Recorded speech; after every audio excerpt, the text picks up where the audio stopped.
Olá, olá pessoal, boa tarde, espero que tudo bem com vocês, ótima segunda-feira para todos.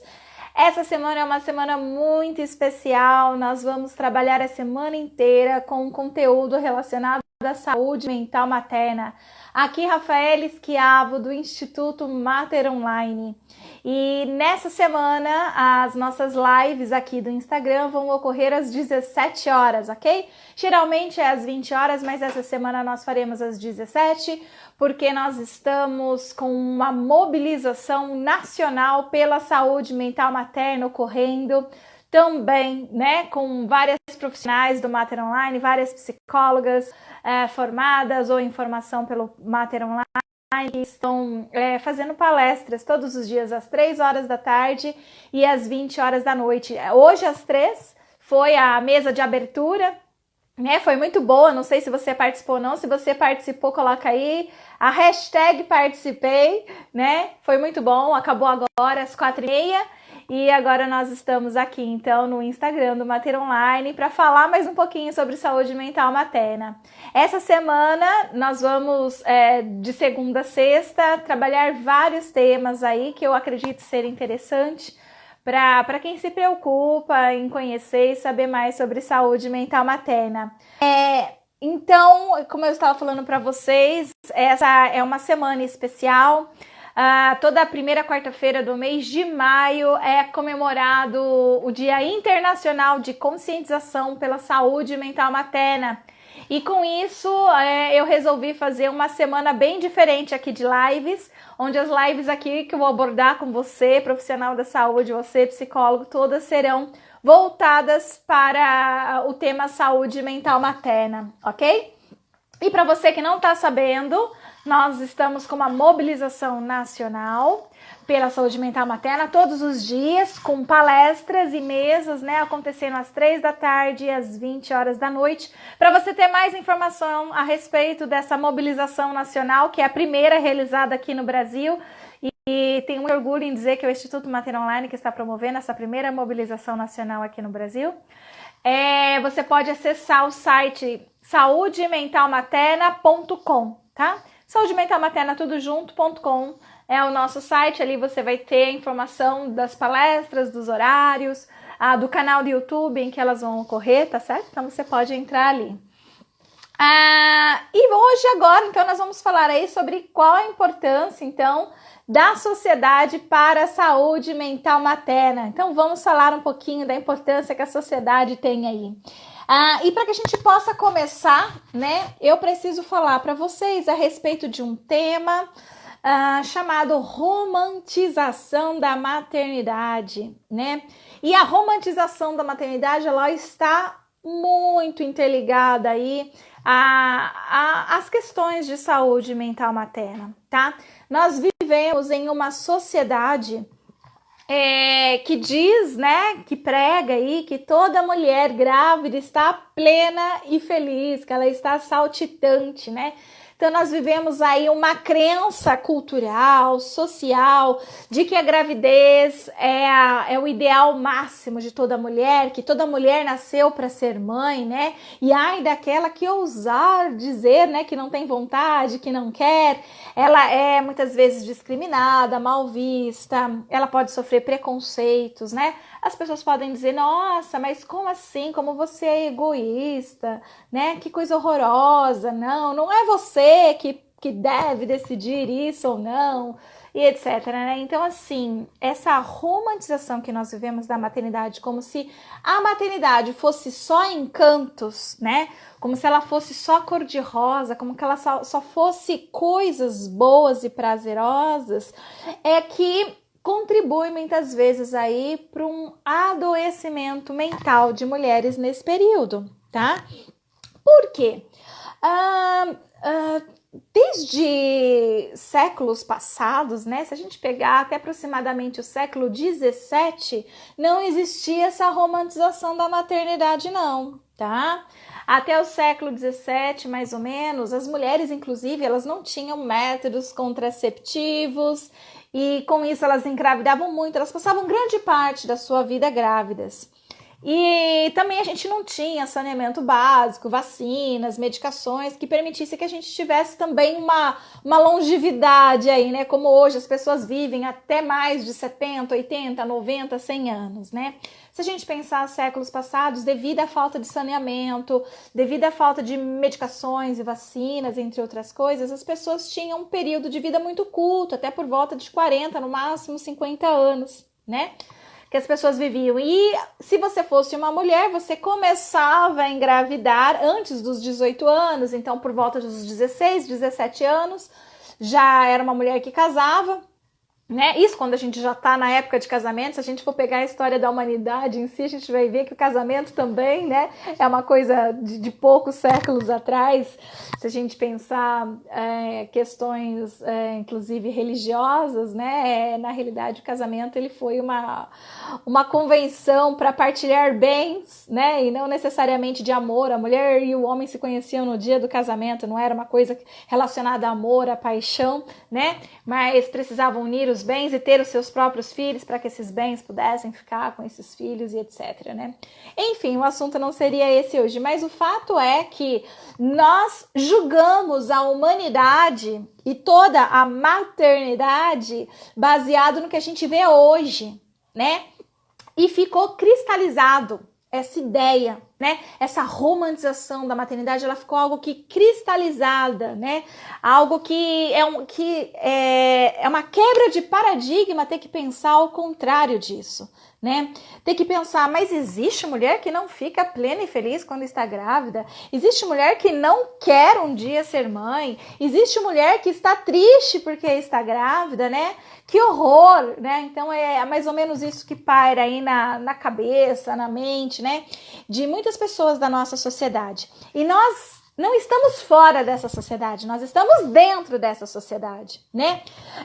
Nascemos depois do século XVII. Se a gente tivesse nascido antes do século XVII, era uma outra história, né? Como a gente nasceu depois do século XVII, como a gente já nasceu com essa ideia romântica da maternidade, com a maternidade já praticamente como ela é posta hoje, né, com algumas poucas diferenças, dependendo da idade de um ou de outro, né, dá essa impressão, né, de que existe instinto materno, de que toda mulher nasceu para ser mãe, que a maternidade deixa a mulher, né, radiante de felicidade.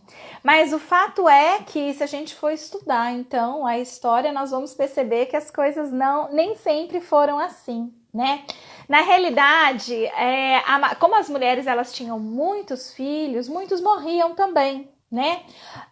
Se você, por exemplo, era uma escrava, você tinha filhos, muitas vezes, para ser mão de obra do seu senhor, né? Muitas vezes elas eram violentadas sexualmente para ter lá mais filhos, porque quanto mais filhos essas escravas têm, mais servos, mais escravos o senhor tem, percebe? Uma questão de se colocar no lugar, né, do dono que tem o escravo. Eu quero mais escravos, em vez de eu comprar, eu coloco a minha escrava para procriar. E melhor ainda, se eu tiver uma escrava, eu vou ter um escravo, mas se eu tiver 10 escravas e engravidar as 10 escravas, eu terei 10 novos escravos, né? Dali 10 meses, 9 meses, desculpa.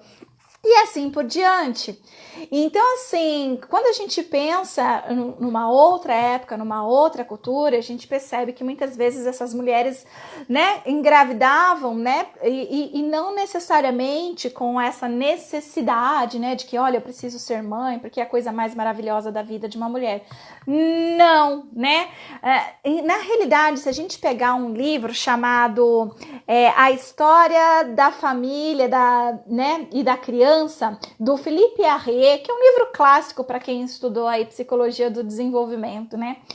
Tem uma parte nesse livro, inclusive, que ele descreve um consolo que foi dado para uma mulher que estava parindo.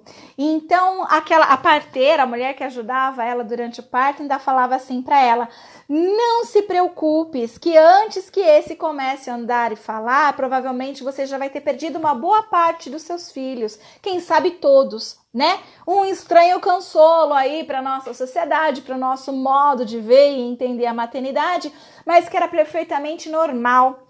tá? Antes do século 17 aí. Então as mulheres, elas tinham muitos filhos, muitos deles morriam, né? Chamava não vingar. Se ela pertencia à aristocracia, esse bebê ia ficar com uma ama de leite. Ama de leite não é babá, é uma escrava, né? E não é uma escrava que fica só com o filhinho daquele casal, não. É uma escrava que fica com vários bebês, né? E sem mamadeira, sem fralda, sem pampers, né? Então vocês imaginem, né? Muitas crianças morrendo por infecção, desnutrição, vários tipos de doença aí, né? Que não se tinha vacina, medicação. Então essas crianças muitas vezes morriam, né? E a notícia chegava para os pais no sentido de, olha, esse não vingou, né? Só que a mulher já estava grávida de novo ali de 4 meses, 5 meses, e para eles era normal a morte, né? Dos filhos era algo normal. A criança não era valorizada, nem mesmo se existia a palavra criança, ou se tratava criança, né, com um certo respeito, carinho e afeto. Em geral, as crianças eram consideradas mini adultos, né? E totalmente desvalorizadas. Elas não tinham leis, né, que as protegessem, por exemplo. Se precisasse morrer, elas morriam numa guerra. Se precisassem assumir, né, um reinado, se tornar reis, elas assumiam, né? Se precisasse se casar aos 10 anos, elas se casavam e por aí vai, tá? Então não existia muito essa preocupação com a infância, essa valorização da criança, tá? Então, quando a gente estuda essa história, quando a gente percebe, né, que há 2, 3, 4 séculos atrás a ideia era bem diferente do que é divulgada hoje, a gente começa a perceber, então, que as mulheres hoje, elas acabam tendo que assumir uma responsabilidade que é naturalizada, ou seja, é colocado como se fosse natural da espécie humana, é natural que a mulher sinta o desejo de ser mãe, é natural que a mulher fique feliz quando descobre que está grávida e quando ela é mãe, né? Então fica uma ideia naturalizada, cristalizada e de difícil mudança, causa um certo estranhamento, uma certa repulsa a algumas pessoas ao escutarem coisas como essa que eu tô dizendo, né? Então eles ficam apavorados, mas como assim? Isso não é possível, né? E sim, gente, se a gente pegar a história e estudar, né, de fato, como é a história da família, como é a história da criança, né? O mito do instinto materno. Então, tudo isso faz com que a gente tenha conhecimento e permita, então, que a gente possa ver com outros olhos, né? Uma mulher aí, então, que está nessa vivência, né, de gestação e maternidade, né? Então, por conta dessa ideia toda que nós temos, né, dessa romantização da maternidade, é que hoje nós temos dados muito significativos e preocupantes de mulheres que apresentam alterações emocionais significativas nesse período, tá? Porque existe aí a ideia, então, que quando a mulher descobre que está grávida, ela está plena e feliz, e quando a gente sabe que mais de 50% das mulheres no nosso país não planejam a gestação, isso significa que quando ela descobre a sua gravidez, a primeira coisa que passa pela cabeça dela não é felicidade plena, né?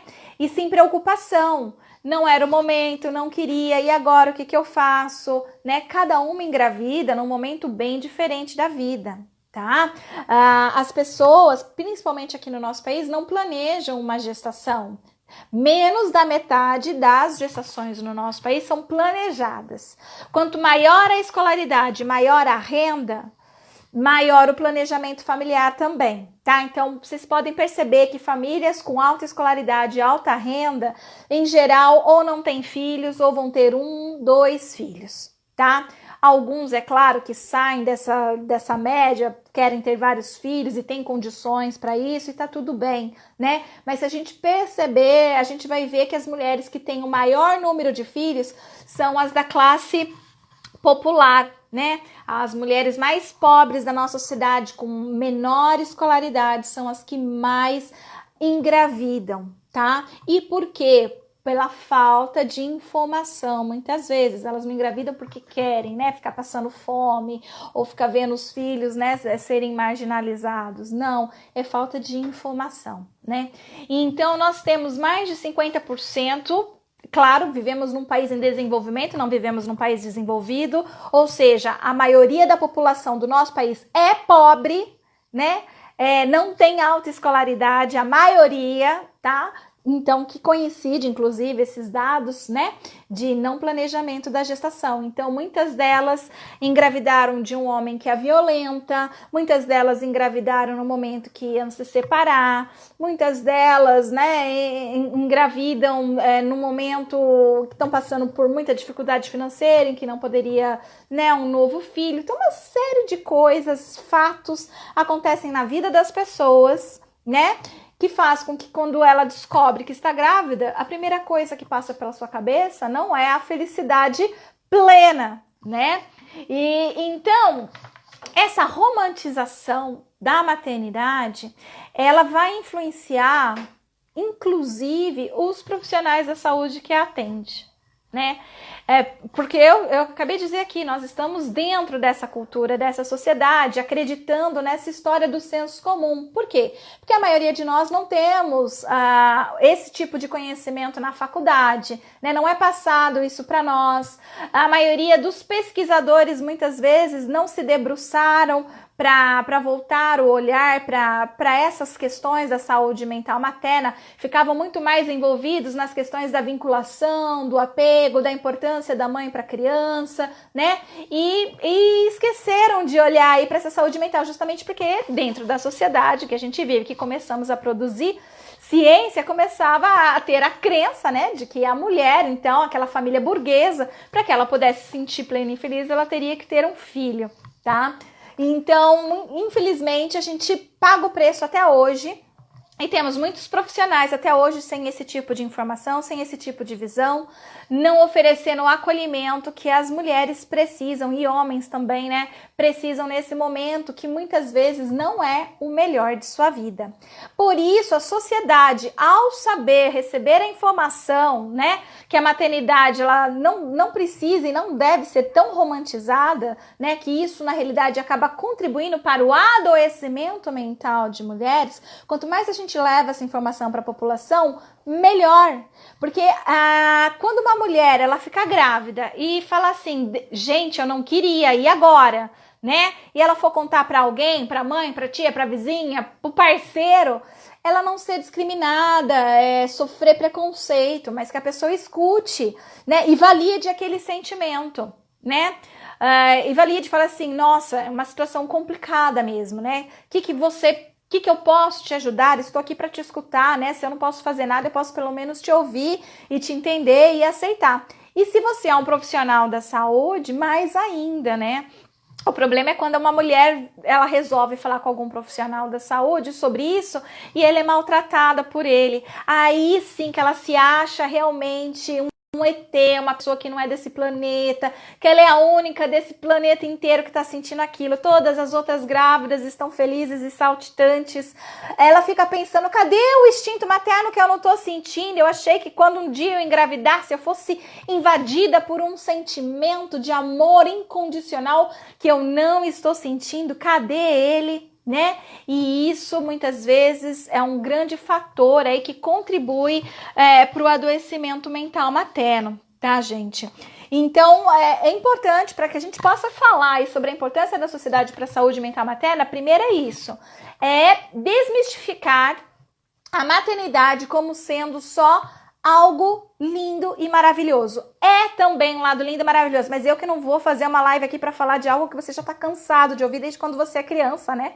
Desde quando você é um bebezinho, né? A gente é exposto a toda hora, de vários tipos de mídia, vários tipos de pessoas falando, nossa, quando você for mãe, né? Você tá cuidando muito bem das suas bonecas, parabéns, né? Que legal, né? E ser mãe é a melhor coisa do mundo.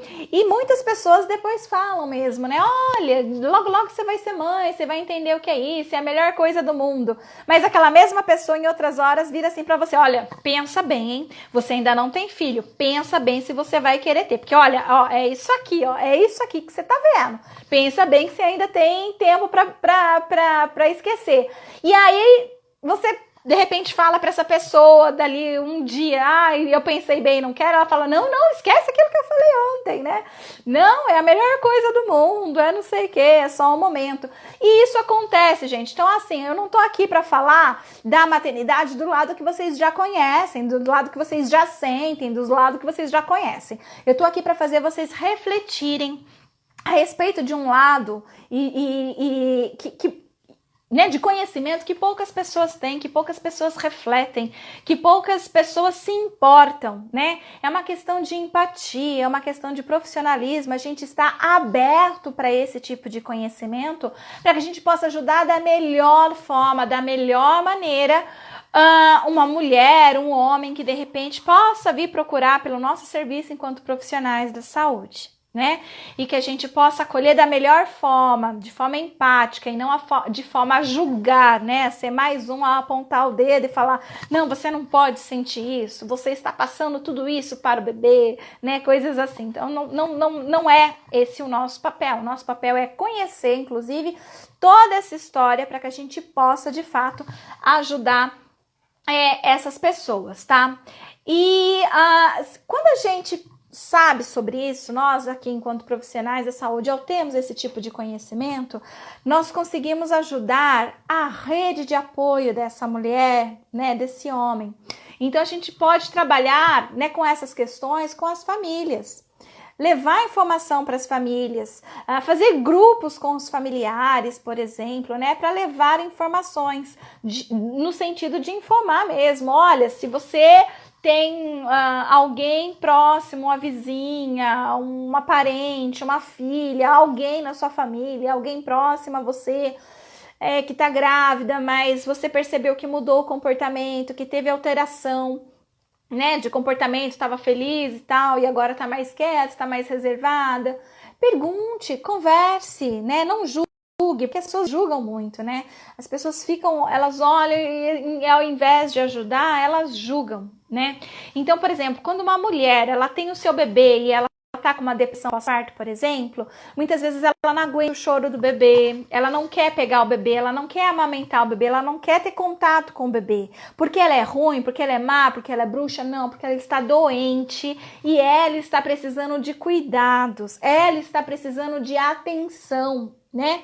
E a família, nessa hora, se ela é uma rede de apoio, ela vai observar isso e vai dizer para ela, olha, eu tô percebendo que você, né, tá precisando aí de uma ajuda diferente, deixa que eu dou banho, vai lá, dorme, descansa, vamos marcar um psicólogo perinatal para você, vamos encontrar um aqui no Mater Online, tem as indicações de psicólogos em todo o Brasil, vamos encontrar um aqui que possa te atender, né? A rede de apoio, ela vai fazer esse papel, mas o que a gente vê, infelizmente, dos familiares, né? Ah lá, ó.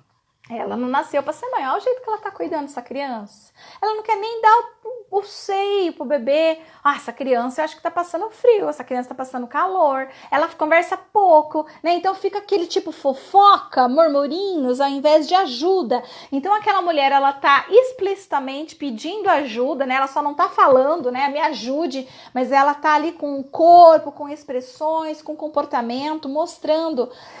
E, infelizmente, familiares não conseguindo entender o recado, né?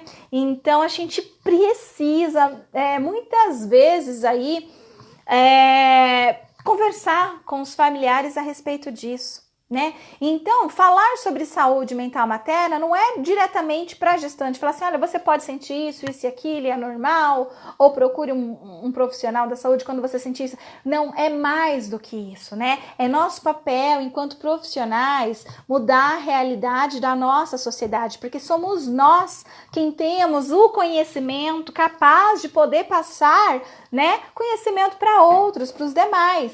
Porque se ficar limitado o conhecimento, a gente vai continuar reproduzindo, né, essa ideia, essa falta de empatia, de sensibilidade, né, para outras mulheres, para outros pais.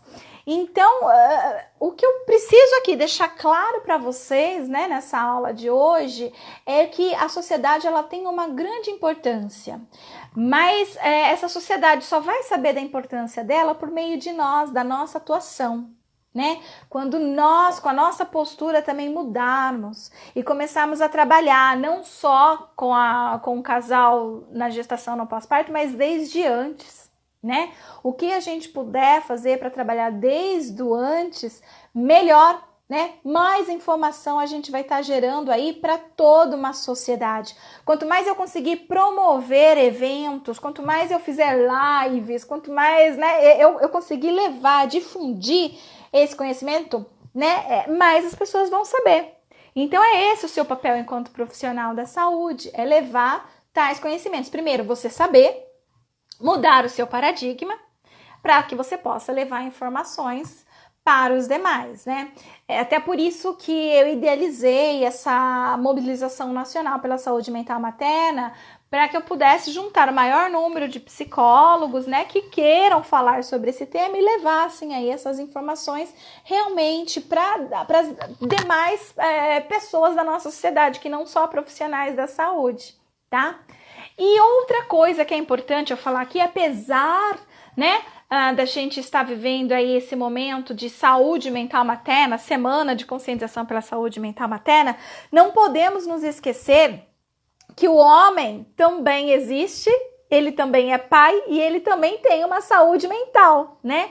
Então, apesar de não termos ainda uma semana de conscientização para a saúde mental paterna, nós precisamos já começar a falar sobre isso, tá?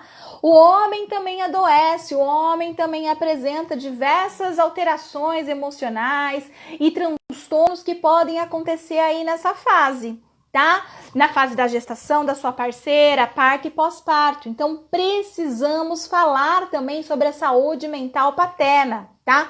Porque os homens ficam invisíveis, eles ficam esquecidos, eles ficam jogados de lado, de escanteio, né? Porque, né, lá no século XVII, né, quando a mulher ela tinha, vamos dizer assim, entre aspas, né, o mesmo direito que o homem, né, no sentido de, não tô afim desse bebê, eu vou colocar ele para adoção ou eu vou matar. Então, o infanticídio era muito comum antes do século XVII, não era punido, tá?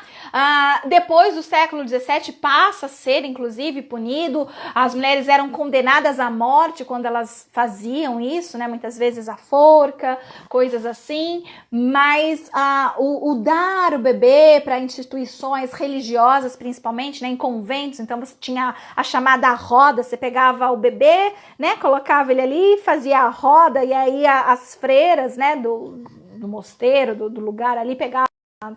Opa, voltou. Gente, vocês estão me ouvindo? Só para eu saber, apareceu aqui para mim vídeo pausado. Só para eu saber se vocês continuam me ouvindo, se tá tudo bem. Alguém pode me dar um feedback aí, rapidinho. Vocês estão aí, pessoal?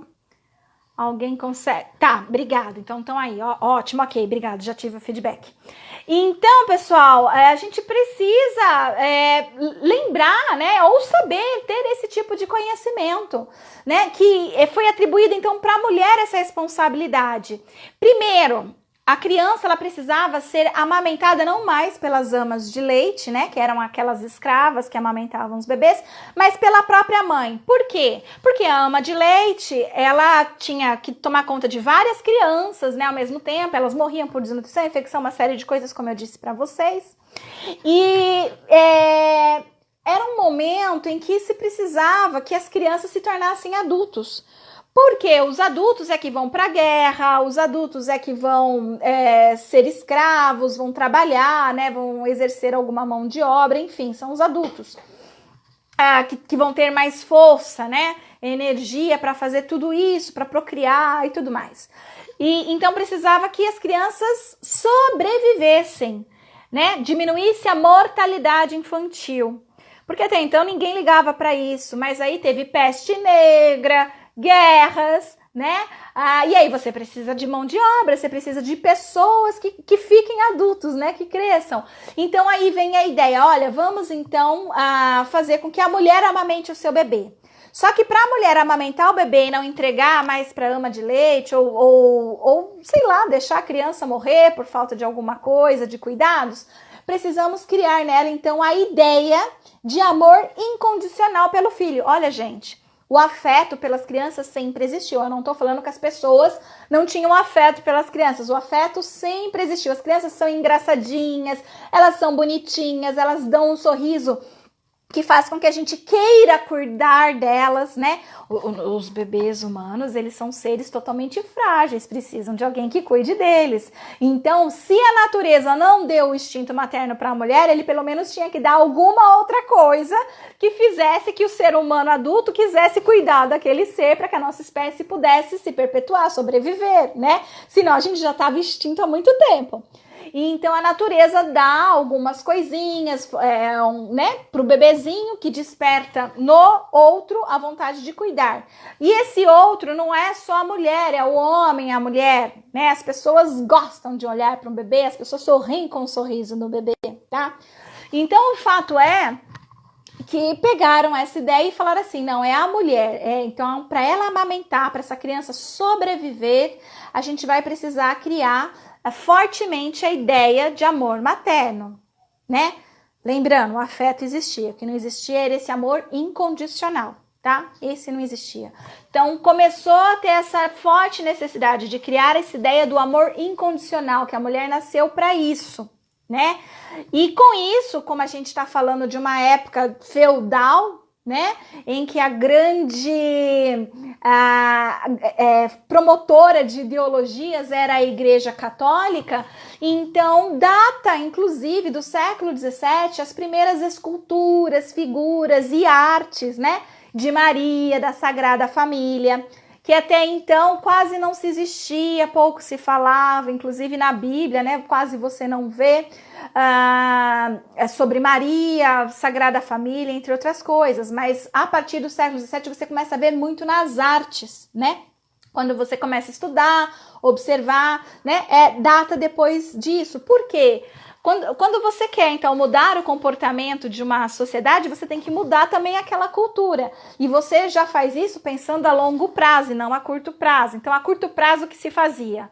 Falava, mulher, você tem que amamentar o seu bebê, você tem que amar ele. Não, eu não quero, vou matar. Então você vai pra forca, vai ser queimada, vai morrer. Você vai ser punida por isso. Até que aí você consegue, depois de algumas poucas gerações, lembrando que morria muito cedo, né? Por volta de 40 anos, mais ou menos. Então, uma geração aí, você já consegue fazer com que as pessoas comecem a ter aquela ideia, né? Não, então foi enviado de Deus, Deus falou, então agora a gente precisa cuidar. E vai indo, gente, aí a gente entra, né, na família burguesa, né, que aí começa a ter esse modelo burguês da mãe que não trabalha, da mulher que não trabalha, da mulher que ela nasceu para ser mãe e dolar, né, não sentir prazer. E depois as coisas vão avançando, começa a existir métodos contraceptivos, entre outras coisas, que vão transformando a mulher, movimentos feministas, né? Então, que vai mudando aí essa visão. Mas que a gente agradece muito hoje, que inventaram esse amor materno, a gente não tá desprezando, a gente gosta disso, é importante para nós, é lindo, é gostoso você poder amar o seu filho, ter alguém para cuidar, né? Então, é gostoso. Que bom que inventaram isso lá no passado e que hoje a gente pode desfrutar disso e ter personalidades mais saudáveis, né, dos bebês que são amados e cuidados pelos seus pais.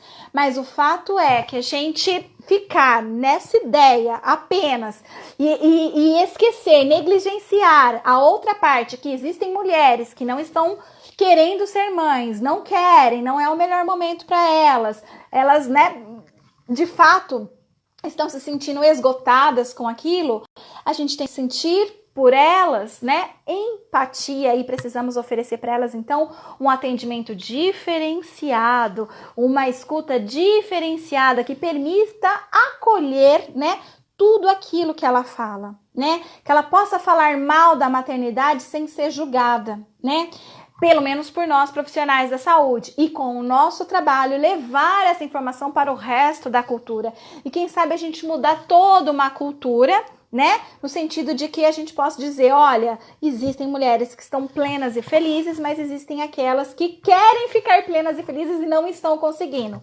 Estão precisando de uma ajuda, né? E se a gente não ajudar, ela vai adoecer mais, né? Vai apresentar mais transtornos mentais e isso vai afetar a relação dela com esse bebê, vai afetar o desenvolvimento dessa criança, vai afetar a saúde mental desse sujeito, inclusive, né, ao longo aí da sua vida. Ok, pessoal? Bom, espero ter feito aí uma introdução, né, do que vai acontecer essa semana, falando para vocês a respeito da importância da sociedade, né, para a saúde mental materna. Amanhã eu vou estar falando com vocês, inclusive, a respeito de estresse e ansiedade, tá? Que são alterações emocionais maternas que estão muito presentes, né? A gente tem uma alta prevalência aqui, principalmente no Brasil, de mulheres na gestação e no pós-parto, com alta ansiedade, com alto estresse. E amanhã o nosso tema vai ser esse, eu vou estar trabalhando com vocês a respeito desse assunto. Ok, pessoal? Espero que tenha sido legal aí para vocês essa live. Eu tô vendo aqui algumas pessoas mandando corações, pessoal aplaudindo, maravilhosa, excelente. Certo, pessoal? Muito legal. Então, a Eva falou, historicamente não havia um olhar amplo para os desejos, sentimentos e dores da mulher. Show de bola, então, pessoal! Olha só, a Psi Eline tá falando, adorei, muito esclarecedor. Ótimo, que bom que vocês gostaram, fico feliz, tá ótimo, gente. Show de bola. Eu fecho essa live, então, convidando vocês para participar da nossa mobilização nacional pela saúde mental materna, às 20 horas, tá? Vai ocorrer hoje lá no YouTube da mobilização, tá bom? E se você quiser saber o endereço do YouTube da mobilização, entra no site da mobilização, que é saudementalmaternatudojunto.com. Lá você vai encontrar, então, o link para assistir às 20 horas a uma palestra que vai ocorrer às 20 horas. E amanhã eu te espero aqui às 17 horas de novo para a gente falar sobre estresse e ansiedade no período perinatal, ok? Beijo para todo mundo, gente. Tchau, tchau.